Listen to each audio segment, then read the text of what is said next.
শনিবার শুক্রবার বলেছি শুক্রবার শনিবার পরীক্ষা নিতে হবে। Thank you sir.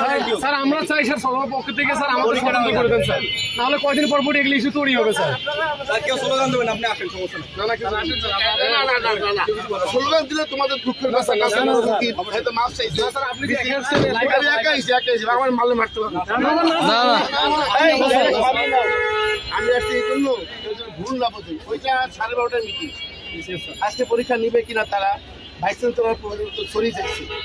ঠিক আছে, আমি তো পরীক্ষা নিতে, আমার তো পরীক্ষা নিতে হবে, আমার তো রেজাল্টটা দিতে হবে।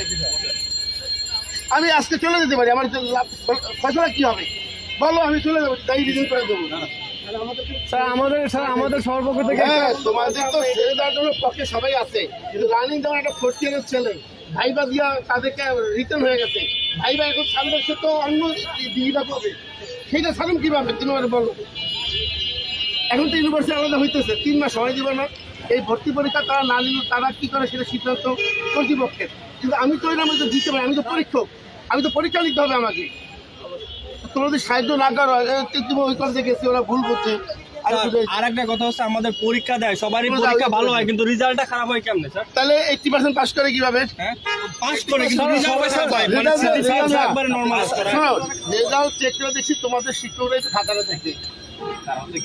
স্যার এটা যদি আমি তো কোড নাম্বারে দিচ্ছি, রেজাল্ট তো তোমাদের শিক্ষকরাই খাতাগুলো দেখে। এটা যদি আমাদের প্রিন্সিপাল ম্যামকে বলা হয় অথবা কাউকে যদি বলা হয়, বলে যে ঢাকা ইউনিভার্সিটি ওরা সব জানে। আমি কি মিথ্যাটা বলার লোক? না স্যার, কিন্তু আমাদের কলেজ থেকে তো এটাই বলা হয় স্যার। না, সঠিক তথ্য দেয় নাই তারা। এই ঢাকা কলেজের পোলাপান ফেল করছে, ইটেন্ডের এক ম্যাডাম খাতা দেখছে, আরো ম্যাডাম দেখছে। আমরা ছেড়ে দেওয়ার জন্য প্রস্তুত আছি, সিদ্ধান্ত আছে। আর এই যে ইউনিভার্সিটি হওয়ার জন্য কমিটি, আমি তো মেম্বার ছিলাম, আমি তো নিজে করার জন্য সিগনেচার করে আসছি। আমি বাধা ছিল যেন জাতীয় বিশ্ববিদ্যালয় এটা আমাদেরও স্যার।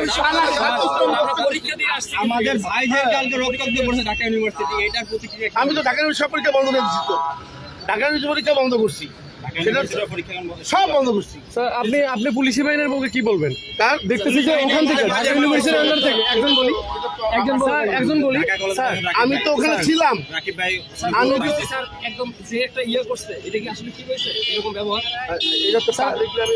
স্যার মেধাবী কি শুধু ঢাকা ইউনিভার্সিটি আছে নাকি আমাদের মধ্যে স্যার মেধাবী আছে? ওখান থেকে গ্রেনেড শুধু আমার দিকে আসতেছে, কিন্তু আমাদের এখান থেকে কোনো পুলিশ, কোনো সাধারণ জনতা ওই দিক থেকে কোনো ইটপাকাল ছুটতেছে না।